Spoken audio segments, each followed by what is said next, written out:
ഓ ഞാൻ നിനക്ക് പാൽപ്പായസം തന്നു, എനിക്കൊന്നും ചെയ്തു തന്നില്ലല്ലോ, ഞാൻ ആ വഴിപാട് നടത്തി, എന്റെ കല്യാണം നടത്തി തന്നില്ലല്ലോ. ഒരു ഗിവ് ആൻഡ് ടേക്ക് റിലേഷൻഷിപ്പാ. അതല്ല ഭഗവാൻ അക്സെപ്റ്റ് ചെയ്യുന്നത്. നിങ്ങൾ ആരാണെന്ന് നിങ്ങൾ മനസ്സിലാക്കണം എന്നാണ് ഭഗവാൻ എപ്പോഴും പറഞ്ഞുകൊണ്ടേയിരിക്കുന്നത്. വെണ്ണയുടെ പ്രത്യേകത എന്താണ്? അത് പെട്ടെന്ന് അലിയുന്നതാണ്. ഭഗവാന് പെട്ടെന്ന് അലിയുന്ന മനസ്സാണ് ഇഷ്ടം.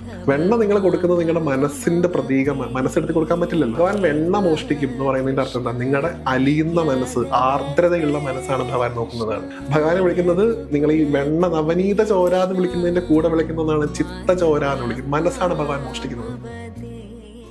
അങ്ങനെ ഭഗവാൻ നമ്മോട് സംസാരിക്കുള്ളൂ. അല്ലാതെ നന്ദനത്തിലെ ഉണ്ണിയേട്ടനായിട്ട് വരുന്ന പരിപാടിയൊന്നും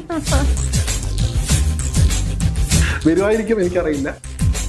ഗുരുവായൂർ ക്ഷേത്രത്തിന്റെ പ്രത്യേകത, നിങ്ങൾ എന്ത് കൊടുത്താലും അവിടെ എടുക്കില്ല. നിങ്ങൾ താമര കൊണ്ടായി കൊടുത്താൽ അകത്തെടുക്കില്ല, നിങ്ങൾ തുളസി കൊണ്ടേ കൊടുത്താൽ അകത്തെടുക്കില്ല, നിങ്ങൾ പട്ട് കൊണ്ടേ കൊടുത്താൽ അകത്തെടുക്കില്ല, നിങ്ങൾ 2 പവന്റെ മാല കൊണ്ടേ കൊടുത്താൽ അകത്തെടുക്കും.